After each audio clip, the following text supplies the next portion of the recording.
clearly one of the unique things about the Royal Liverpool Philharmonic Society is that it's one of the oldest in the country. In fact, it formed its orchestra in 1840, and it's officially the oldest orchestra in the country, still in existence. And I think that brings a lot of history to how even we think today. It has that history, it's important for us to remember that, and it enables us, I think, to create. We're evolving the idea of the institution all the time. And with the orchestra, of course, everybody has their ups and downs, and you can read the history of the Philharmonic Society and see the ups and downs, just like everybody has. But I think certainly in the last few years, we've been on an upward curve, and I think that's increased our reputation around the world and nationally and around the world. With Vasily Petrenko as chief conductor, the combination of orchestra and him has proved absolutely artistically vital. It's a real moving organism. It's evolving all the time, and it's getting better and better. So I think historically, we sit here in 2010,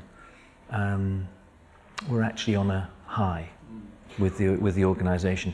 Personally, what it means to me is that I think it's a unique organisation in the country. It is the last of the functioning philharmonic societies with a fully functioning concert programme. In the Victorian times, there used to be several of them around the country. Liverpool has the last one. It was started by music enthusiasts, and I believe that actually the first concert was in a back room of a tavern somewhere in Liverpool.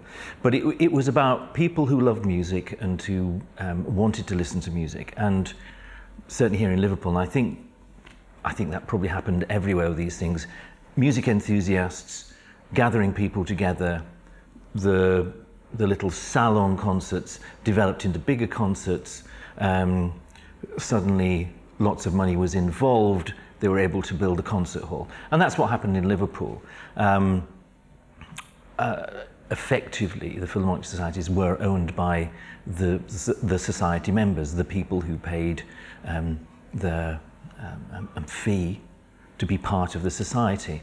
And I think it's an interesting historical model. We don't have that now in days of state subsidy, when everything is also so much more expensive. But we also don't have really those philanthropists of the Victorian era, those rich people who actually put their money into culture. And Liverpool and many other cities, big cities in the country, would have had those philanthropists. So the Philharmonic Society developed from, I think, the 1830s. The orchestra itself was formed around 1840, and as the oldest one in the country, they decided to have regular concert series with their own orchestra. And of course, the orchestra is still in existence, and the Philharmonic Society, of course, here in Liverpool, is still in existence, where others have actually folded.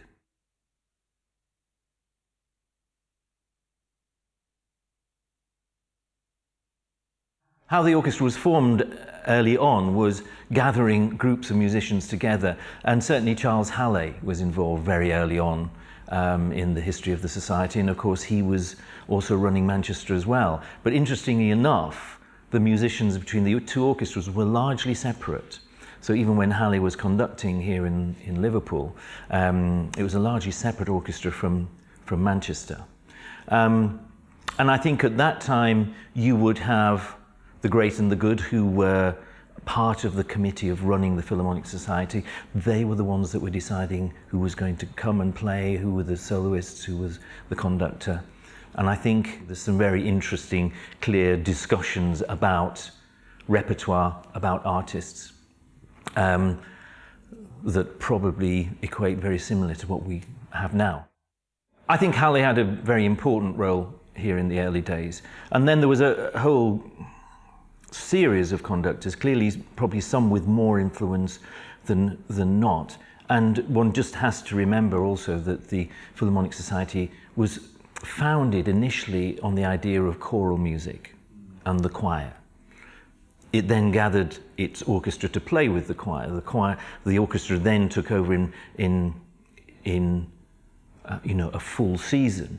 But you do then get later on in the 19th century luminaries such as Max Bruch, who was here for 4 years, and that would have been, even at that time, a great and distinguished person to be had here at the Liverpool Philharmonic. But you have then a succession, certainly in the early 20th century, a succession of people, including Rodewald, who kept the Philharmonic Society going, were part of the orchestral culture here, and then during the war you had Sir Malcolm Sargent, or Malcolm Sargent as he was then.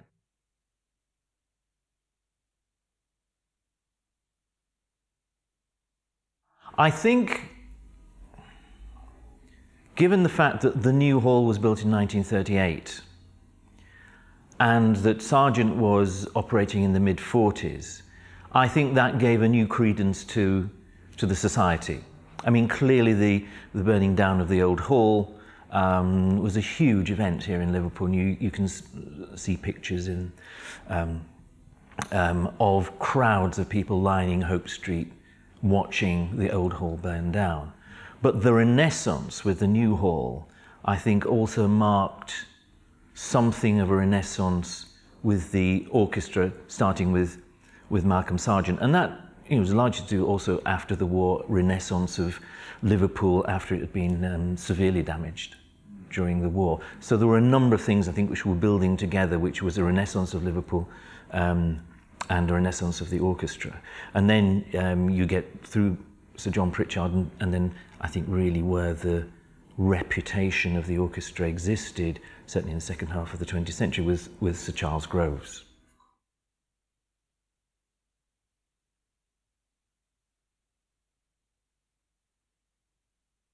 Early on in the society, the musical content of the concerts was clearly almost looked like a committee decision.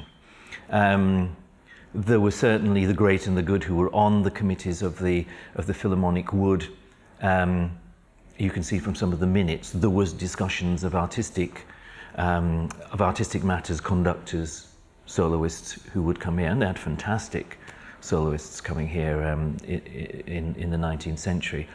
The role of the conductor, clearly with strong personalities like Halle and Bruch later on, they would have had a significant say in what they wanted to do. And I think the role of the programming director, the artistic director, has evolved and actually just changes with the personalities that are in the organisation at any one time. Clearly, with Sir Charles Groves here, he had a huge say on who came and who didn't, and what was done. And he had an artistic administration, extremely fine people actually behind him, working it all out. He actually covered a lot of repertoire, and he was very interested in new music. And I think it became an important element here in Liverpool, and I think you can actually trace it back a little bit through the history, that the Philharmonic Orchestra was always quite close to a cutting edge of contemporary music. There was always something new happening. Now, the change of programs, if you analyse them from the Victorian era to our present era, is that there was a lot more of new composition being done. There was less of a history in terms of performing old music.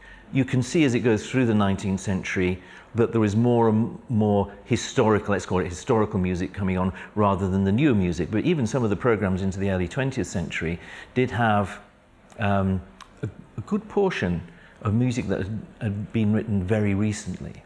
I think only in the 20th century, as it's gone through, and the post-war avant-garde, where new music became very difficult for the audience. And so the audiences have tended to look back, and we've ended up with we tend to do music that's been written a long time ago. I think one of the things that Pritchard did, and then Groves, was redress that balance, bring more of the newer music of a wide variety of different styles, if you look through some of the programs, back into currency within Liverpool. And in a sense, what I've done in the last 5 years, and some of my predecessors in recent history, have tried to keep that tradition going. In a sense, in the last 5 years, we've brought a whole element of new music back into the programming, particularly, of course, with our contemporary group, but also within the orchestra.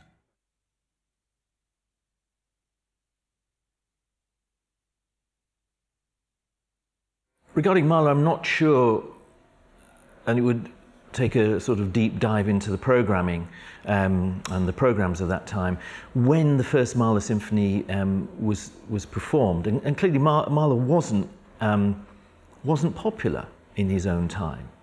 Even in his own city of Vienna, you had a problem. So certainly transferring Mahler over into Liverpool certainly didn't happen for a few years. They were much more concentrated in those early programs of the 20th century, when Mahler was in full flight in Vienna, and then of course in New York,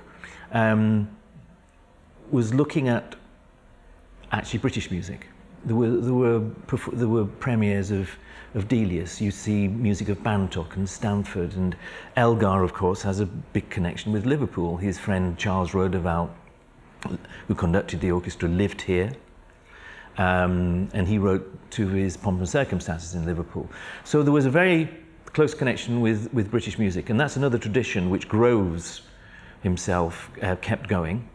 And we still have that tradition here today. Mahler as a tradition in Liverpool is an interesting one, because post-war, post-Second World War, as Mahler, the fashion for Mahler, people were interested in this curious composer who wrote symphonies of huge scale with masses of performers, voices in it. This was, it wasn't the standard symphony. Interesting enough that Pritchard and Groves really took on that Mahler mantle, so that Liverpool, in the end, became the first orchestra in the UK to actually complete a whole cycle of the Mahler symphonies. And I think that's pretty significant if you look at the history of Mahler's music in the UK. He died in 1911, and you don't have the first cycle until the late 50s, early 60s in the UK. Important element to see how Mahler has been viewed through the 20th century. And here we are now in the midst of a new cycle.